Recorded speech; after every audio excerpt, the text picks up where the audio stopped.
Hello बच्चों, आज के इस लेक्चर में हम लोग डेफिनेट इंटीग्रल्स को सॉल्व करने के लिए यूज होने वाली कुछ प्रॉपर्टीज को डिस्कस करेंगे।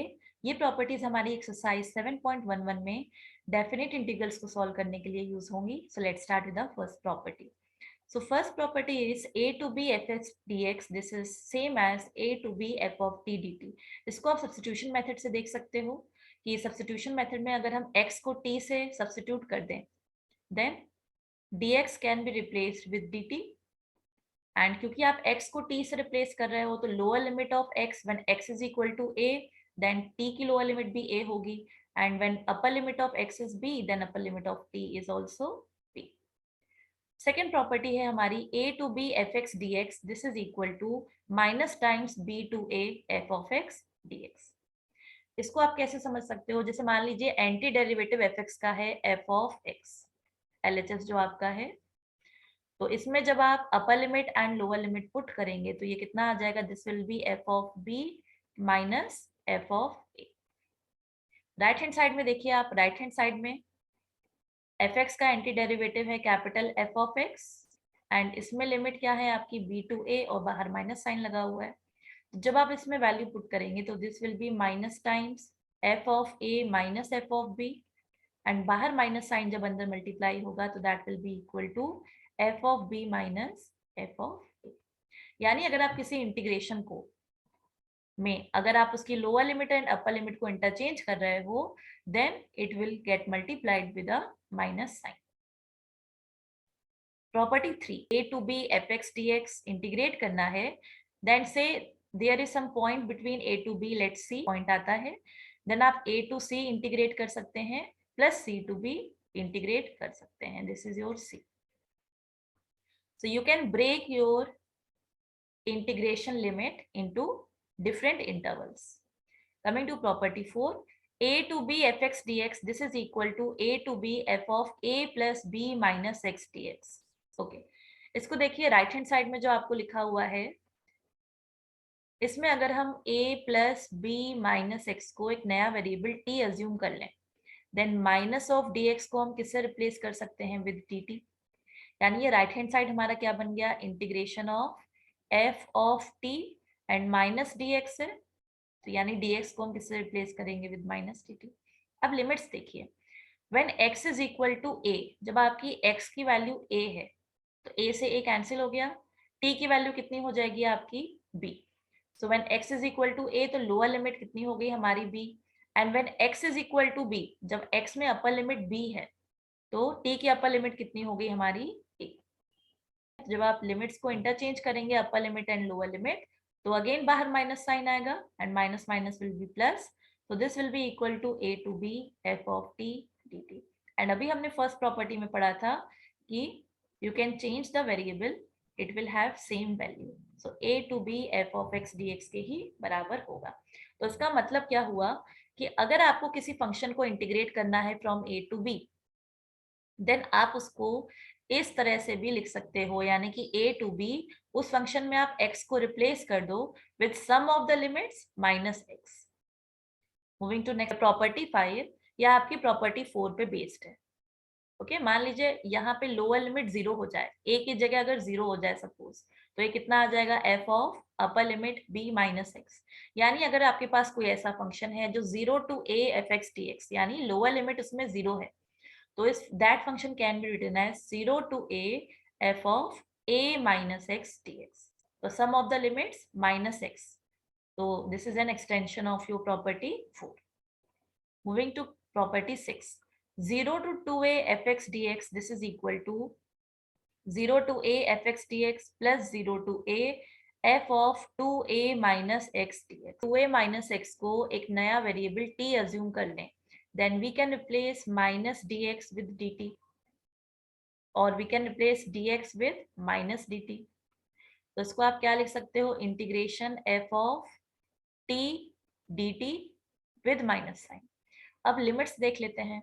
सो व्हेन x की लिमिट इज 0 तो t की लिमिट कितनी हो जाएगी? देखिए 2a हो जाएगी, एंड व्हेन x की अपर लिमिट इज a तो t की लिमिट कितनी हो जाएगी? a। यानी f ऑफ t की लिमिट कहाँ से कहाँ तक जा रही है आपकी? 2a से a। अब अगर हम लिमिट्स को इंटरचेंज कर दें तो बाहर माइनस साइन आ जाएगा, so minus minus will be plus, a to 2a f of t dt, and again we can replace t with variable x, so this will be equal to f of x dx. यानी कि अभी हमने ऊपर property पढ़ी थी ना कि हम अपने इंटरवल्स को ब्रेक कर सकते हैं इनटू डिफरेंट इंटरवल्स। तो 0 to 2a को आप क्या लिख सकते हो, 0 to a plus a to 2a f of x dx, and a to 2a f of x dx is equal to this.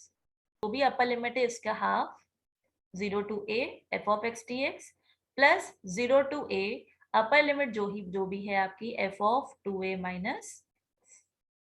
Okay, में देखिए अगर f of x dx और f of 2a minus x बराबर हो जाए, यानी आपने upper limit x की जगह 2a माइनस x रख के देखा और वो भी सेम फंक्शन आ रहा है, तो दोनों सेम है तो उसको हम 2 times 0 to a f of x dx लिख सकते हैं।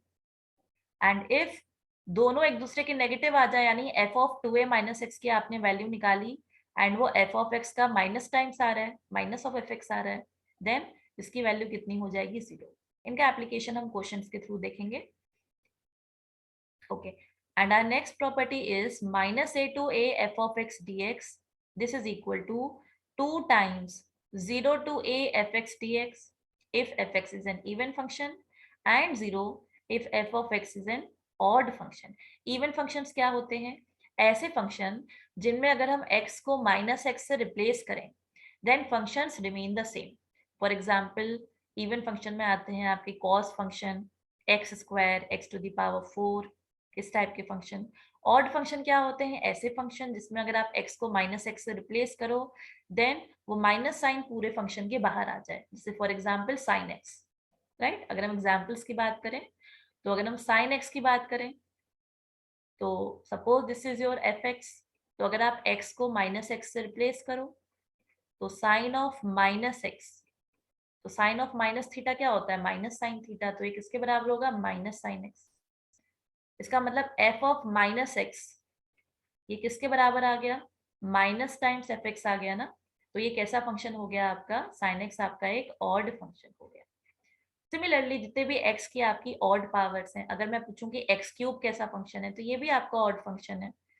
ठीक है, कैसे चेक कर सकते हैं, आप x को माइनस x से रिप्लेस कीजिए, तो हमने x को माइनस x से रिप्लेस किया तो ये आया माइनस x का क्यूब, तो this is equal to minus times x का cube, that is minus times fx। So x cube is also an odd function. Even function की बात करें तो एक्स स्क्वायर आपका एक इवन फंक्शन है, कैसे चेक करोगे, आप f of minus x calculate करो, x को माइनस एक्स से रिप्लेस किया तो कितना आया, माइनस एक्स का square which is equal to x square, तो f of minus x is equal to f x आ गया, इसका मतलब कि ये आपका एक इवन फंक्शन है। इसी तरह कॉस एक्स भी, कॉस ऑफ माइनस एक्स किसके बराबर होता है, कॉस एक्स के बराबर, तो it is also N even function. तो ये प्रॉपर्टी क्या बोलती है कि अगर आप माइनस ए से ए फंक्शन को इंटीग्रेट कर रहे हो तो अगर इवन फंक्शन है तो उसको आप 2 टाइम्स 0 to a लिख सकते हो, इंटीग्रेशन ऑफ द फंक्शन, और अगर ऑड फंक्शन होगा तो उसकी वैल्यू 0 होगी। ग्राफिकली भी थोड़ा सा आप इसको समझ सकते हो, जैसे फॉर एग्जांपल अगर हम इवन फंक्शन की बात करें तो अगर हम cos थीटा की बात करें, ठीक है, cos थीटा आपका एक इवन फंक्शन है, या यहाँ पे हमने एक्स स्क्वायर का एग्जाम्पल लिया है, ठीक है, तो अगर हम y equal to x square की बात करें सपोज, तो ये फंक्शन कैसे होते हैं आपके, ये जो इवन फंक्शन है they are symmetrical about y axis, ठीक है, तो ये आपका एक इवन फंक्शन है। तो इवन फंक्शन में जैसे मान लो this is suppose x equal to minus a and this is x equal to a, this is symmetrical about y axis, तो आपको मान लीजिए इंटीग्रेट करना है minus a to a this graph and with x axis, तो ये वाला area पूरा आपको इंटीग्रेट करना है, दिस इज 0। तो क्योंकि ये जो ग्राफ है ये एक इवन फंक्शन का ग्राफ है तो ये y एक्सिस के अबाउट सिमेट्रिकल है, इसका मतलब ये वाला एरिया जो शेडेड रीजन है एंड ये वाला एरिया दोनों इक्वल है। इसका मतलब पूरे को इंटीग्रेट करने के बजाय क्योंकि दोनों एरिया इक्वल है तो हम 0 to a इंटीग्रेट कर दें एंड उसको 2 से मल्टीप्लाई कर दें, राइट। तो अगर आप इसको, अगर ये y equal to x square function है तो अगर हम इसको इंटीग्रेट कर दें, मान लीजिए आपको उसे माइनस ए से ए इंटीग्रेट करना है एक्स स्क्वायर डीएक्स को, ठीक है, तो ये इंटीग्रेशन कितना आ जाएगा, this will be x cube by 3 minus a to a, तो 1/3 कांस्टेंट है, इसको आप बाहर लिख लो, तो अंदर कितना आ गया, ए क्यूब अपर लिमिट डाल दी माइनस, जब आप लोअर लिमिट डालोगे तो कितना आएगा, माइनस ए का cube, that is minus A cube. तो आप देख रहे हो कि अंदर एरिया मल्टीप्लाई हो गया, ये आ गया 2 टाइम्स ए क्यूब बाई 3। तो इसी चीज को हम लोग ऐसे भी लिख सकते थे कि क्योंकि ये एक्स स्क्वायर एक इवन फंक्शन है, तो इसको हम लोग लिख सकते हैं 2 times 0 to a x square d x. तो उसका इंटीग्रेशन क्या हो जाएगा, 2 times x cube by 3 0 to a. तो ये हमारा आंसर कितना आ गया, 2/3, राइट। तो अगर हमारा इवन फंक्शन है तो उसको हम 0 टू ए इंटीग्रेट कर सकते हैं, 2 टाइम्स हो जाएगा एरिया।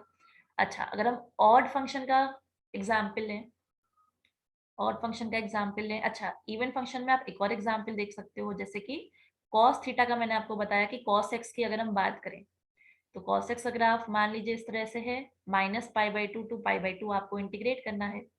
तो क्योंकि ये इवन फंक्शन है, तो ये जो एरिया है और ये वाला जो आपका एरिया है, दोनों एरिया इक्वल होंगे। तो अगर आपको -π/2 से π/2 cos x को इंटीग्रेट करना है, then this will be same as 2 times 0 to π/2 cos x dx, right. अब आप लोग समझ गए होंगे कि ऐसा 2 टाइम्स क्यों होता है इवन फंक्शन के लिए, क्योंकि जो ग्राफ है उसका वो सिमेट्रिकल है अबाउट y एक्सिस। तो सिमेट्रिकल है, तो जो एरिया 0 टू a है वही सेम एरिया 0 टू -a है, तो इसलिए आप 0 टू a इंटीग्रेट कर दीजिए और उसको 2 टाइम्स कर दीजिए। ऑड फंक्शन की अगर हम बात करें, तो ऑड फंक्शन में देखिए, जैसे कि हम बात करें, लाइन की बात करें y इक्वल टू एक्स, तो ये आपका ऑड फंक्शन है, अपोजिट क्वाड्रेंट्स में सिमेट्रिकल होता है ओरिजिन के अबाउट, ठीक है। तो ये y इक्वल टू एक्स मान लीजिए ग्राफ है। ये ग्राफ कैसा होता है हमारा, ये फंक्शन कैसा है हमारा, ऑड फंक्शन है, क्योंकि देखिए x को -x से रिप्लेस कीजिए तो f of -x is equal to minus of fx।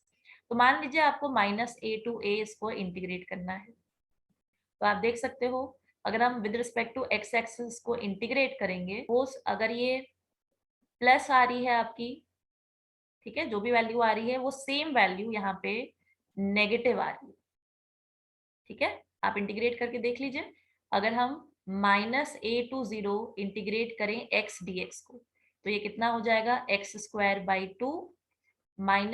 To 0, तो ये कितना आ गया आपका, दिस इज 0, अपर लिमिट रखी माइनस, लोअर लिमिट कितनी हो जाएगी, x की जगह माइनस a रखा तो a²/2, ठीक है। सिमिलरली जब आप 0 टू a इसको इंटीग्रेट करके देखो, 0 टू a x dx को जब आप इंटीग्रेट करोगे तो ये कितना आएगा, x²/2 0 टू a, तो ये कितना आ रहा है देखो, a²/2, यानी कि यहाँ पे जो एरिया आ रहा है उसका नेगेटिव टाइम्स ये एरिया आ रहा है, तो जब आप ऐड करोगे तो वो 0 हो जाएगा। तो जितने भी ऑड फंक्शंस होते हैं, ठीक है, वो ओरिजिन के अबाउट सिमेट्रिकल है। तो फर्स्ट क्वाड्रेंट और थर्ड क्वाड्रेंट में, जैसे मानिए यहाँ पे हमें ग्राफ दिख रहा है, तो जो भी ग्राफ हमको फर्स्ट क्वाड्रेंट में मिल रहा है उसी का नेगेटिव टाइम्स हमें थर्ड क्वाड्रेंट में मिल रहा है। तो जब आप ऐड करोगे तो आपका जो रिजल्टिंग आंसर होगा दैट विल बी 0। सेम चीज आप साइन थीटा के ग्राफ में भी देख सकते हो, कि अगर हम साइन थीटा की बात करें, ठीक है, तो it's graph is something like this, right. तो मान लीजिए अगर आपको उसको -π से पाई इंटीग्रेट करना है, जितना एरिया ये आएगा उसी का माइनस टाइम्स एरिया ये आएगा, राइट। तो नेट एरिया आपका कितना हो जाएगा, नेट एरिया विल बी 0। सो -π से पाई integration of sin x dx, ये आपका कितना हो जाएगा, 0 हो जाएगा। क्यों 0 हो जाएगा, क्योंकि sin x फंक्शन कैसा है, एक ऑड फंक्शन है, ऑड फंक्शन है तो it is symmetrical about origin.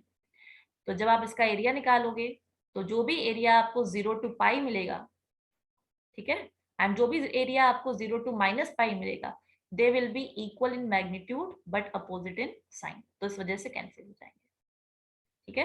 तो this is an important property, कि अगर आपको दिख रहा है कि फंक्शन इवन है एंड आपकी लिमिट्स -a टू a है, तो आप उसको 2 टाइम्स 0 टू a लिख सकते हैं, एंड अगर फंक्शन ऑड है देन -a से a इंटीग्रेशन की वैल्यू कितनी होगी, 0।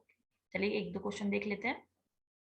तो फर्स्ट क्वेश्चन है यहाँ पे आपका 0 to π/2 cos square x dx, ठीक है। अच्छा, तो अभी हमने बच्चों एक प्रॉपर्टी पढ़ी, क्या प्रॉपर्टी पढ़ी थी, कि f ऑफ x dx, इसका जो इंटीग्रेशन होता है 0 to a, this is same as 0 to a f of a minus x dx, right. तो सपोज दिस इज इंटीग्रेशन की वैल्यू i है, तो इसी सेम i को हम लोग क्या लिख सकते हैं, इसको हम लोग लिख सकते हैं 0 to π/2, ठीक है। x को हमने a माइनस एक्स से रिप्लेस किया, यहाँ पे a कितना है π/2 अपर लिमिट, तो ये कितना आ गया, दिस इज cos x का square, so cos π/2 minus x का होल स्क्वायर dx।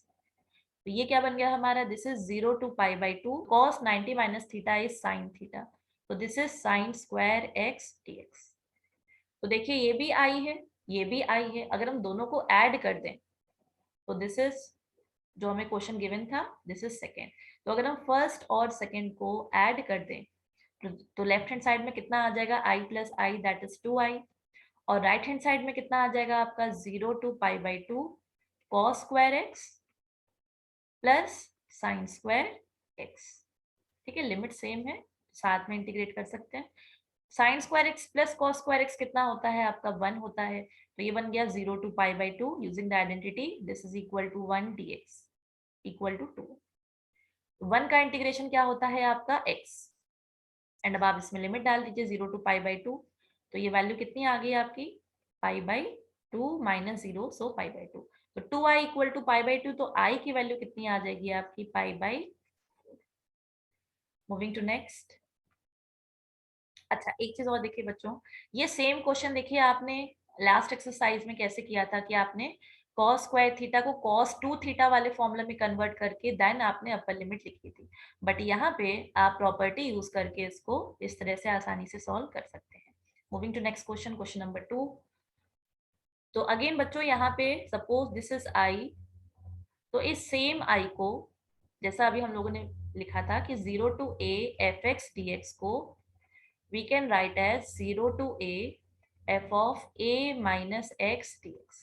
तो यहाँ पे अपर लिमिट a की हमारी वैल्यू कितनी है π/2, तो इसका मतलब इस i को हम लोग क्या लिख सकते हैं, this can be written as 0 to π/2, x को किससे रिप्लेस कर रहे हैं हम विद a माइनस एक्स, तो ये कितना आ जाएगा अंडर रूट साइन a कितना है π/2, सो x को लिखा π/2 माइनस एक्स अपॉन, ठीक है, we are replacing x with π/2 minus x, so upon ये कितना आया under root sine π/2 minus x plus under root cos π/2 minus x dx।